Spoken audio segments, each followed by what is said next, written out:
तो कक्षा 10 के हमारे सभी विद्यार्थी 5 फरवरी के दिन आपको हिंदी के लिए अच्छे से तैयारी करनी है। एक ही वीडियो में मैं पूरी चीजें जानकारी आपको प्रोवाइड करा दूंगा, ठीक है, ताकि आप अच्छे से कंप्लीट कर सके। इतना इंपॉर्टेंट बताऊंगा कि 100% श्योर ये फंसेगा, ठीक है। एक बार भरोसा करके देखो, देख के जरूर जाना, है ना। नेताजी की जो मूर्ति, उस पर चश्मा लगाते थे, कैप्टन चश्मे वाला। सही न्याय का क्या अर्थ है? दूध का दूध, पानी का पानी। मधु कांकरिया जी की जो रचना है हमारे बुक में, वो साना साना हाथ जोड़ी है। नागार्जुन जो योगधारा की रचना है, और पुनरुक्ति प्रकाश अलंकार हम उस अलंकार को कहेंगे जिसमें एक ही शब्द की एक से अधिक बार आवृत्ति हो। चलिए आगे बढ़ते हैं और अगला देखते हैं। तो यहां से अपन बात करेंगे। तो पंचवटी जो है, यहां पर देखो आप, तो पंचवटी जो है उसका क्या जाएगा आपका, यहां से दिग्गु समास आ जाएगा, है ना। क्या आ जाएगा? दिग्गु समास, ठीक है। यहां से भर दिया है पूरा। भटियार खाना कहते थे मन्नू भंडारी के पिता रसोई को। यहां से आपकी जोड़ी है। यदि हम यथाशक्ति में समास की बात करें तो अव्ययी भाव समास है। क्या है? अव्ययी भाव समास। मेरे द्वारा पुस्तक पढ़ी जा रही है, कर्मवाच्य हो गया है।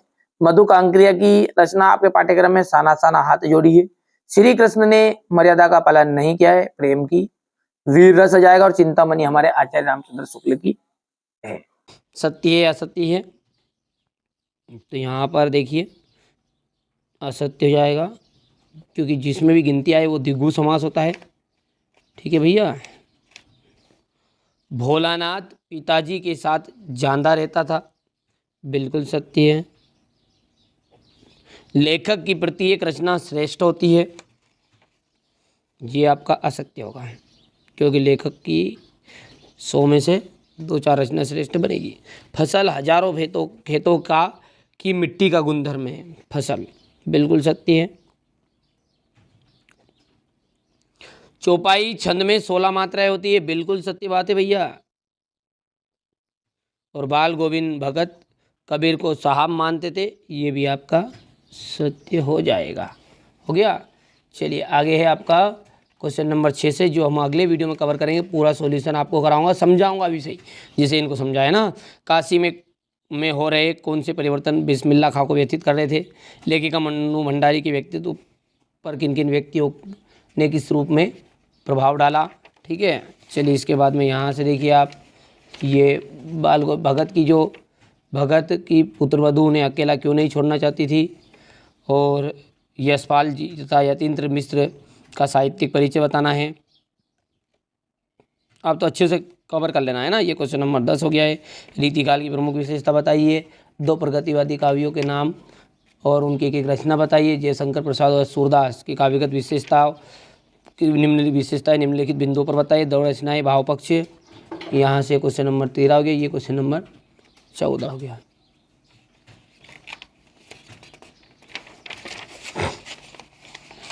यहाँ से देखिए, महाकाव्य किसे कहते हैं? रौद्र रस की विशेषताएं, चौपाई छंद की परिभाषा, नाटक और एकांकी में कोई 2 अंतर, गद्य किसे कहते हैं। सिंपल से प्रश्न आएंगे आपके, और इनको आप अच्छे से कवर भी करोगे। मैं समझाऊंगा ना आपको पूरा सॉल्यूशन, चिंता किस बात की है। अनुच्छेद भी बताऊंगा, संवाद कैसे लिखना, वो सब कुछ आपको सिखाया जाएगा। यहाँ से देखिए, BSc लखन मृदु बानी अहो मुनीष महाभट मानी, ठीक है। जो परशुराम जी है ना, उनको क्रोध आ रहा था लखन की कड़वी बातें सुन सुनकर, है ना भैया। यहाँ से देखिए क्वेश्चन नंबर 1, काशी में हो रहे परिवर्तन बिस्मिल्लाह खां को किस तरह व्यथित करते थे। देखिए, काशी में हो रहे जो परिवर्तन है ना, बिस्मिल्लाह खां को व्यथित कर रहे थे।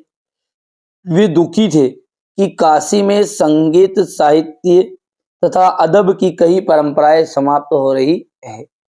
पहले जो मलाई बर्फ बेचते थे, देसी घी की कचौरियां, मिठाई मिलती थी, अब उनकी लगातार क्या हो रही है? कमी हो रही है।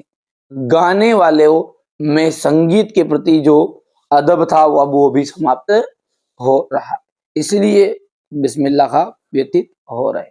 यहाँ से देखिए स्क्रीनशॉट, बहुत ही सिंपल लैंग्वेज में मैंने नोट से तैयार कराया बच्चों के द्वारा, ठीक है। अब की बार 90 पार, ये जिन बच्चों का सपना है, इस तरह से ये अपनी कोचिंग का ही रिजल्ट है, घबराना नहीं है आपको। ऑफलाइन कोचिंग है अपनी, ऐसा नहीं है कि हर कहीं से उठा के अपन दे रहे हैं कि यहाँ पहली बार ये ऑनलाइन पे आए ना। ये आप तो इस तरह से परसेंटेज बना सकते हैं। यदि आप और अगले साल का रिजल्ट देखना चाहते हैं 2022 का रिजल्ट, ये इस तरह से आप कर सकते हैं। ठीक है भैया, आप तो घबराइए मत, कंप्लीट करिए। ठीक है, मैंने कहा ना अब की बार 90 पार, जिसको वास्तव में बनाना है कंप्लीट कर सकता है। आगे बढ़ते हैं।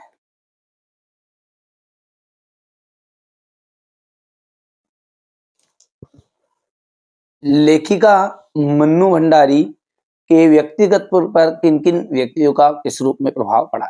तो लेखिका मन्नू भंडारी को दो व्यक्तियों ने विशेष रूप से प्रभावित किया। एक तो उनके पिता, दूसरे उनकी शिक्षिका शीला अग्रवाल।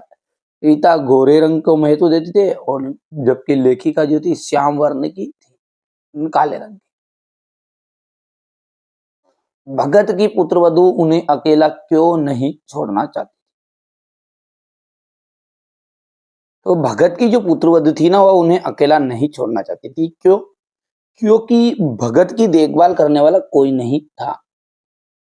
उनके खाने पीने का प्रबंध करने वाला भी कोई नहीं था तथा उनके खाने आदि की व्यवस्था करने एवं उनके साथ उनकी देखभाल के लिए रहना चाहती थी। ठीक है, हो गया इतना। चलिए आगे बढ़ते हैं। लेखक की दृष्टि में सभ्यता और संस्कृति की सही समझ अब तक क्यों नहीं बन पाई है? लोग सभ्यता और संस्कृति शब्दों का प्रयोग खूब करते हैं, लेकिन इनके अर्थ समझ में नहीं आते हैं। इन शब्दों के साथ विशेषण लगने पर कुछ अर्थ समझ में तो आता है, परंतु वहाँ गलत गलत ही होता है। जैसे भौतिक सभ्यता और आध्यात्मिक सभ्यता में भौतिक और आध्यात्मिक विश्लेषण लगने पर उनके अर्थ गड़बड़ाते गए हैं। यही कारण है कि सभ्यता और संस्कृति शब्दों को सही समझ अभी तक नहीं हो पाई है। आगे बढ़ते हैं और अगला देखते हैं। तो यहाँ से देखिएगा आपका यशपाल और यतीन्द्र मिश्र का आपका लेखक परिचय क्वेश्चन नंबर उसमें। तो यहाँ से आप यशपाल का लेखक परिचय करना है आपको।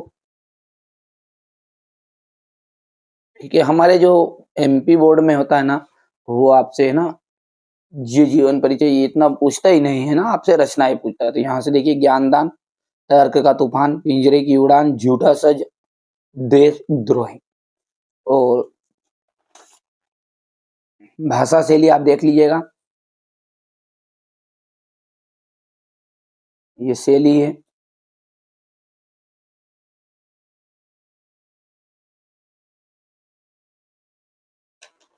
साहित्य में स्थान।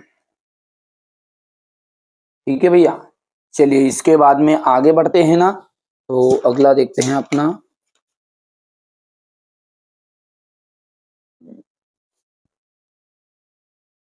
ये क्वेश्चन नंबर 9 है।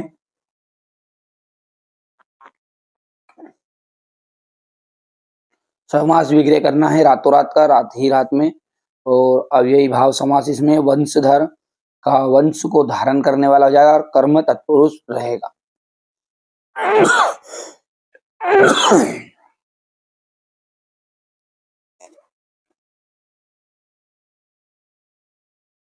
इस तरीके से आप है ना, ये बहुत ही शॉर्टकट तरीके से मैंने लिखवा लिए हैं बच्चों के द्वारा, ताकि आपको कम समय में पूरी जानकारी मिल जाए।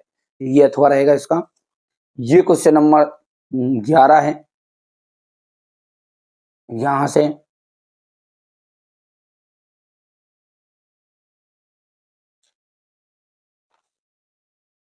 यदि हम बात करें आगे की क्वेश्चन नंबर 12 की, तो जयशंकर प्रसाद का है क्वेश्चन नंबर 12 में आपका।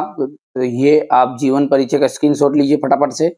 देखिए यहां से पूछता है अपने एमपी बोर्ड में थे ना भैया, रचनाएं हैं कामयानी, लहर, झरना, आंसू। काव्यारी, लहर, झरना, आंसू। करुणालय, चित्रधार, प्रेम पथिक, महाराणा का महत्व, कानन कुसुम आदि। ये आप पहले ऊपर के चार भी बहुत है, कामयानी, लहर, झरना, आंसू। और भाव पक्ष की बात करें तो समस्ता का इन्होंने संदेश दिया है। ठीक है, दूसरा है छायावाद के ये जनक माने जाते हैं। पढ़ लेना आप थोड़ा थोड़ा, सिंपल है।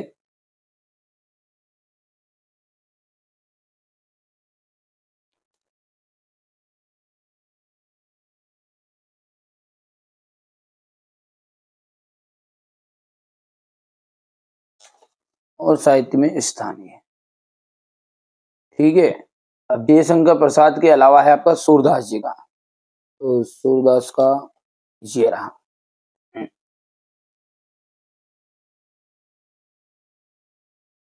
हो गया।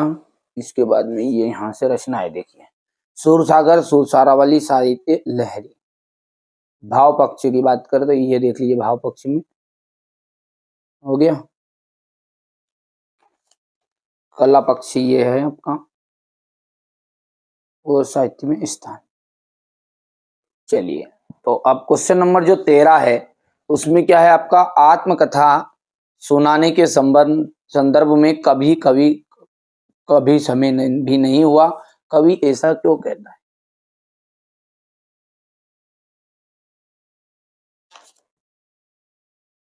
यहां से क्वेश्चन नंबर 14 है।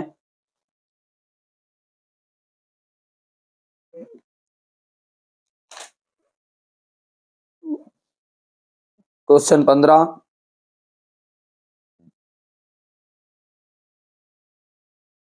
रौद्र रस को का उदाहरण आपको बता देना है, यहाँ से लिख लेना है, बच्चों ने नहीं लिख पाए तो ये प्रश्न आप कर लेना, कंप्लीट मिल जाता है वैसे तो। चौपाई छंद की परिभाषा, अतिशयोक्ति अलंकार की परिभाषा,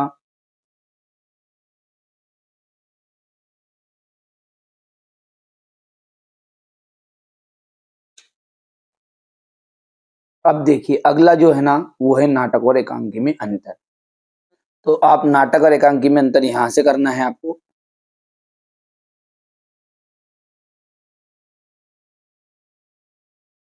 ठीक है, ये बढ़िया से कंप्लीट करना भैया, है ना। चलिए इसके बाद में आगे बढ़ते हैं, और अगला क्या है, गद्य किसे कहते हैं। संदर्भ प्रसंग व्याख्या है क्वेश्चन नंबर 18 से। तो ये क्वेश्चन नंबर 18 से पहले तो आप पेपर में स्क्रीनशॉट ले लो अच्छे से। ये यहाँ से ये क्वेश्चन नंबर 19, ये क्वेश्चन नंबर 20 आपका रहने वाला है, ये क्वेश्चन नंबर 21, 22 और ये 23 हो गया। चलिए तो ये अपन यहाँ पर देखते हैं क्वेश्चन नंबर 18, संदर्भ है ये प्रसंग और व्याख्या।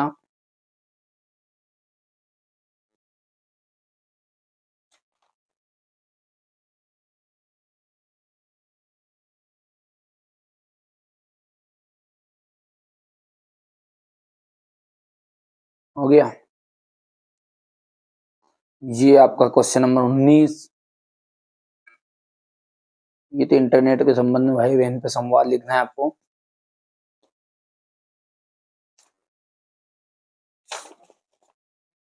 यहाँ से आप देख सकते क्वेश्चन नंबर 20 वाला जो अभी था।